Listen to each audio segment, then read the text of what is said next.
Tony gave Howard a sidelong glance, his usual smirk absent. "You've got 100 questions, I know. I'll explain everything later. Right now, time's tight." Howard looked like he might argue, but after a beat, he nodded. "Fine. But don't make me chase you down for answers." Tony clapped a hand on his father's shoulder. "Wouldn't dream of it. Keep Steve stable. I'll meet you at Horizon." With that, Howard turned and jogged toward the waiting transport jet, where Peggy and Melina were already securing Steve inside the containment pod. The engines roared to life, wind swirling snow into spirals as the ramp closed behind them. Tony waited until the jet was airborne and fading into the storm clouds. Then he turned to the widows still gathered near the scaffold. "We're done here," he said, voice clipped. "Pack up. Remove our trace. Head back to base. Take the long route and avoid any signal hotspots. I don't want chatter about this bouncing off every satellite." Melina's second-in-command, a sharp-eyed widow named Anya, gave a single nod. "Understood." Within moments, the team scattered into motion, gathering equipment, disabling surveillance drones, and collapsing tents. Tony didn't wait for them to finish. He took a deep breath and closed his eyes. The infinity stone in his head was reacting to the energy of the tesseract. It was like a resonance of some kind, there a different vibration, a deeper hum beneath the surface. Cold, ancient, alien. The space stone. The tesseract that it wasn't far. He could feel it pulsing under the ice, like a buried star. Not a signal exactly. It was like an echo his enhanced senses could trace, thanks to the Mind Stone amplifying his awareness. Tony opened his eyes and muttered, "All right. Let's go." Nanite surged from beneath his skin, climbing over his body like liquid armor, reshaping into the Snow Edition suit. Matte white. Streamlined. Built for Arctic operation. The faceplate slid down with a soft hiss, HUD lighting up instantly. "Hermes, lock on to the energy signature, // online. Coordinates locked. Energy spike consistent with infinity resonance, 1.3 kilometers northeast, // then that's our direction."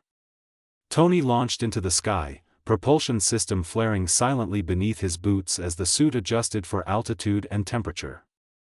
Snow parted in a spiral beneath him, the landscape shrinking into a field of white and shadow. The HUD blinked in rhythmic pulses, a glowing trail etched across the digital map. The white landscape stretched endlessly below, broken only by ridgelines and shadowed valleys. Wind resistance adjusted automatically, // Hermes, energy signature growing stronger.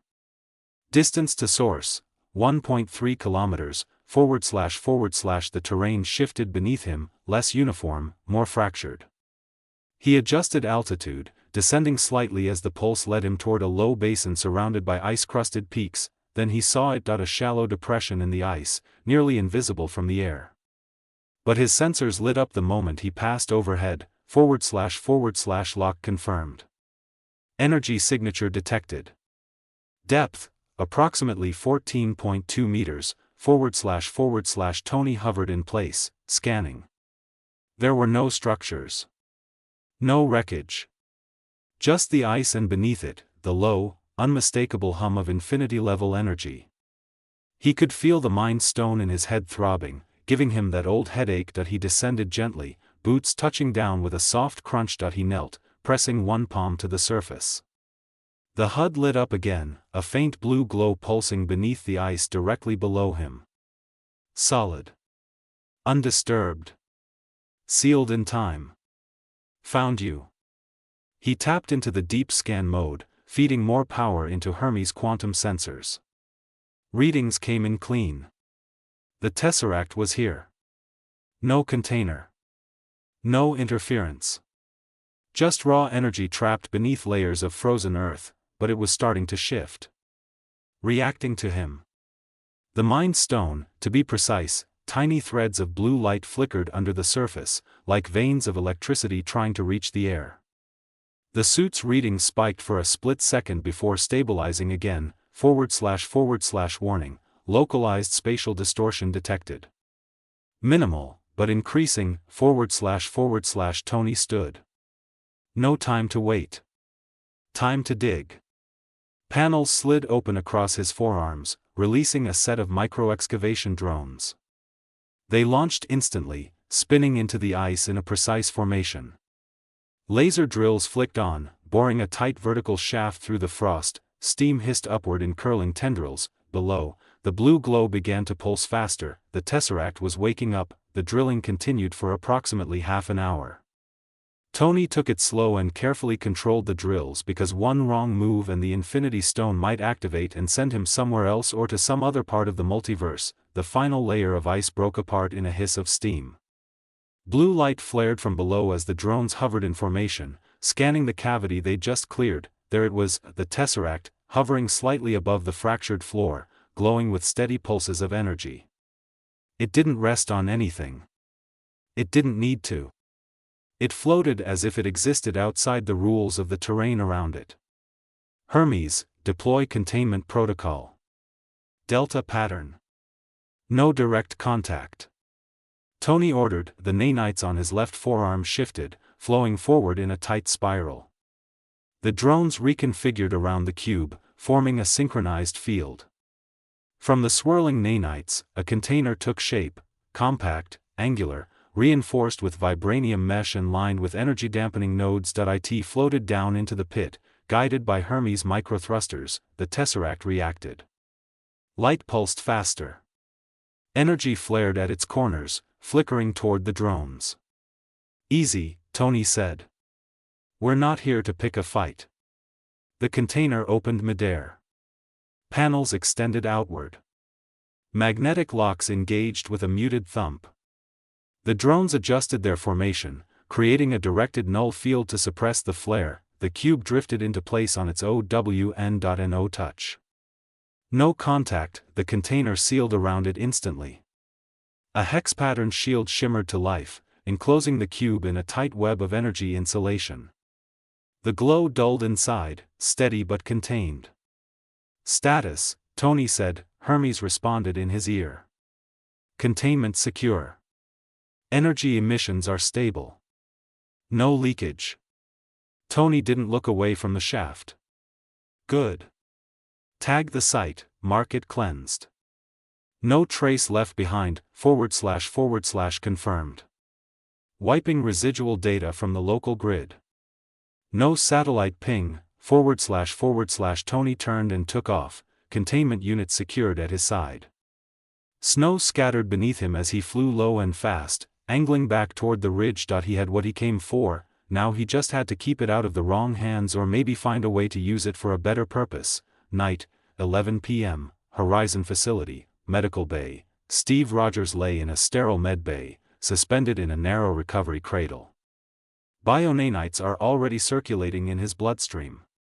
Real-time vitals scrolled across a slim projection screen beside him, heart rate steady, body temp rising back to baseline, neural activity fluctuating just above coma level. Melina used the drones to change Steve's clothes. Tony stood near the foot of the bed, still suited, helmet retracted. His eyes scanned the data. He said nothing. He arrived 10 minutes ago and, after placing the Tesseract into his hidden vault, he came straight to the med bay. Peggy sat beside Steve, one hand resting on the edge of the cradle. Her fingers hovered just above his, never quite touching. Her expression was unreadable. Howard was also there, sitting on the couch near the window, sipping a cup of coffee. The nanites are doing their job, Tony muttered. Circulation stabilizing, neural synapses are sparking on pattern. If this keeps up, he'll wake up within the hour. Melina watched from near the wall, arms crossed, silent. She didn't interrupt. Her eyes never left the screen. Peggy leaned closer to Steve. Come on, soldier. You're not done. Tony took a deep breath. Don't worry. He'll be fine. 1 hour later, the rain tapped steadily against the reinforced windows, soft and rhythmic. The room stayed quiet, then the heart rate monitor spiked, Peggy sat upright, fingers tightening on the bed's edge. Howard rose from the couch, coffee forgotten. Tony stepped forward. He focused on the monitor. Neural activity was climbing fast. Steve's body tensed, then, with a sudden jolt, he sat up. His breath came fast and sharp. His hands curled into fists. Eyes wide. Alert. Defensive. He swung his legs off the bed and stood on the floor, instantly in a combat stance. Shoulders squared. Chest rising with quick, steady breaths. His eyes darted around the room. Strange walls. Machines. Rain tapping on the glass. Unknown faces. His fists clenched tighter, then his gaze landed on her. Peggy. She stood without a word. Steve's stance faltered, his eyes locked onto hers, frozen for a beat like the world had stopped moving. His breathing slowed. A flicker of recognition sparked in his expression, cutting through the confusion. His voice came low, rough. Peggy. Her eyes shimmered. She nodded. Yeah. I'm here. He took a step forward. Then another. Is this real? He asked. She gave a shaky smile. It's real. Steve's arms dropped slightly, his whole posture changing as the weight of the moment hit him. He looked like he didn't trust his legs to hold him anymore. He stumbled. Peggy caught him. He didn't speak. He just held on to her, arms wrapping tight like letting go would break the world. Peggy hugged him back as tears rolled down her cheeks. Howard let out a breath and muttered, "I'll be damned." Tony whispered to his dad, "I think we should give them a moment, alone." As they stepped outside and were about to go to the main building, Tony's vision blurred. He fell to his knees and felt as if his head was about to split apart. Legion sensed the spike in his neural activity and instantly activated the armor. But Tony lost his consciousness. Tony. Howard and Melina rushed to hold him. A few hours later, Tony's eyes fluttered open. His head was pounding. He looked around and saw that he was in his room. Beside him, Howard was sitting on the armchair, and Natasha on his left. Both of them looked worried. Seeing him waking up, both of them sighed in relief. Tony. Natasha stammered, "Are you all right?" "Yeah. Just the usual. Forgot to take the med." Tony sat up as he pitched the bridge of his nose and frowned. "Sorry for worrying you." "Med?" Howard stood up and walked up to his bed. "Tony. What med are you talking about?" "As you know, I have a habit of overworking myself and staying awake for long periods of time, which has caused sleep deprivation and the usual headache. Thus the meds. Nothing to worry about. And don't tell Mom. She's gonna drag me back home if she finds out." Tony waved dismissively. As much as he wanted to tell his dad about the ticking bomb of an infinity stone in his brain, he decided not to. It could put both of them at risk in the future. Howard sighed, shaking his head. "Building all those things and... You need to stop neglecting your health, son. Sorry about that. I'll try not to do it again." Yelena usually takes care of Tony's meds and food. With her busy with the Celestial Island, Tony missed his reminders. "Anyway, how's Steve?" Tony asked. "Still a bit shaken. But Peggy is there with him, so I don't think they'll leave each other's side." "That's good." Tony smiled. "Well, then." Howard patted his back. "You need rest. Get some sleep." "I had a good sleep." "So, ask away what you wanted to ask." "I'll try to answer them," Tony said as he reached for the glass of water on his bedside stand and took a sip. Howard looked at Natasha and then back at Tony. "The Shadow Legion." Before he could continue, Tony raised his hand. "It's me. I created them." Natasha remained calm while Howard frowned. "You know Red Room, right?" Tony asked him. "Yes. A Russian syndicate. They kidnap kids to train them as assassins and spies. Widow program. SHIELD has been trying to take them down for years. But they disappeared around 2 years ago. According to our intel, someone attacked their outposts, Howard replied. Tony smiled. I found them and wiped them out. Howard's eyes widened. You? Yup. After taking them down, I saved the widows from their mind control, provided therapy, and helped them live normal lives. New identity, jobs, and everything they needed. But some decided to stay back, Tony explained. Wait a minute. Howard took off his glasses and rubbed his eyes. All these women around the base? They're the widows? Yes. I simply gave them another chance. I made sure that they didn't have to live with the sins of their past. Well, technically, it's not their sins, but those bastards from the Red Room. Now, they can live life as any other person without being burdened by their past. Howard let out a long breath as he stared at Tony. Then I thought, if there are such cruel people in the world, then there is a possibility that in the future another Red Room or worse might surface. Not to mention those superpowered humans and mutants running around causing all kinds of trouble. So, I built the Shadow Legion.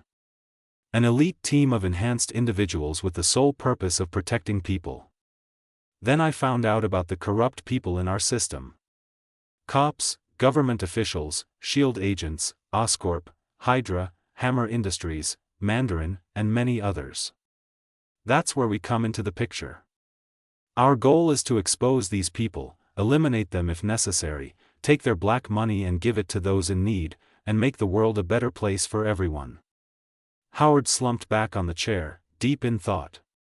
There was a moment of silence between them. How long have you been doing this? Well, too long. I started with Mandarin and Hydra after I found out about their assassination plan. They planned to kill you and Mom. So, I did what I had to do. Eliminate them. Remember that time when Mandarin International suddenly fell? It was me. I exposed them and made them and Hydra fight each other. They destroyed each other. I exposed the Hydra agents inside SHIELD. I fix your relationship with Hank Pym. I saved Janet. Well, technically, I just gave Hank the info, and he did the rest. The rest, you already know from the news and SHIELD info channel. And as you can see, here we are, Tony explained. Oh, as for how I did it, don't ask. I won't tell. A man gotta have some trade secret, right? Howard rubbed his forehead and sighed. You're not a kid anymore. You've done so many things in such a short time. I'm proud of you, son. But... Howard looked at him with a complicated gaze. Did you kill? Take lives? Yes. Yes, I have. And... Are you okay with that? Tony closed his eyes and took a deep breath. No. Not really. But it was a choice I had to make to protect my family, my loved ones, to protect you and Mom and my friends here. Sometimes the most moral path isn't the best. You should know that, Dad. You killed during the war to protect people. We may not be at war, but I am protecting people. From evil, from injustice, and from the darkness in this world. And I have not taken any innocent life.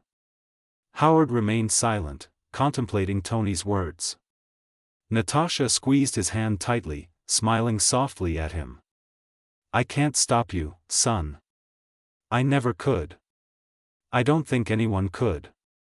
Your determination, your will. You were always the best.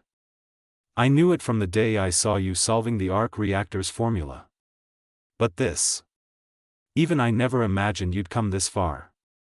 You even found time to create technology to evolve the world. I couldn't be more proud of you than I am now. Howard smiled. Tony nodded in reply. So, don't tell Mom? He smiled, scratching his head. Why? Afraid she might ground you? Howard chuckled. He was still processing everything, but he knew there was no stopping Tony at this point. And he wasn't going to stop him either. Instead, he decided to support his son as much as he could. That's one of the things I'm afraid of, yes. Tony chuckled, you're cool with me being a crime-fighting vigilante? I'll accept it if you accept one thing. What is it? Don't overwork yourself. If something happens, tell me. I want you to depend on me when you need help. You serious? Yes. All you have to do is ask. Well, I need a site to build a spaceship, Tony said with a large grin. He got Howard where he wanted. Now, Howard can't step back. Spaceship? Howard narrowed his eyes. You want to go to space? Not just space. Let's just say, it's a secret and not to worry, I'll tell you everything when I am ready. Fine. You'll get your site and permits, Howard sighed. Thanks, Dad. Tony cheered. Well, I should probably inform Fury and the others. Howard stood up. Keep my identity a secret from Fury and the world for now, please.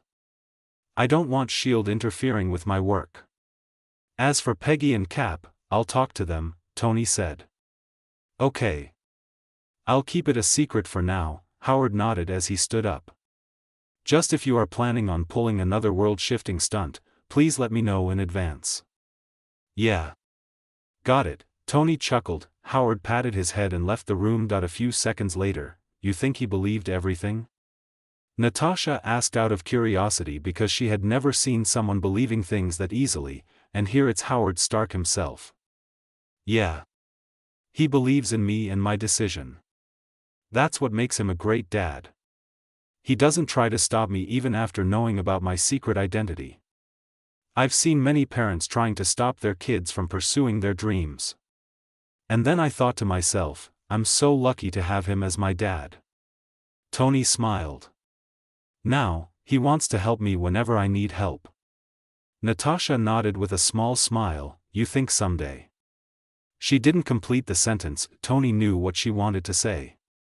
He grabbed her arm and pulled her on top of him. He looked into her eyes as his right hand brushed against her cheek. Yes, someday. You are gonna be a great mom, Nat. And you'll be a great dad, Tony. Their lips met as they kissed each other passionately.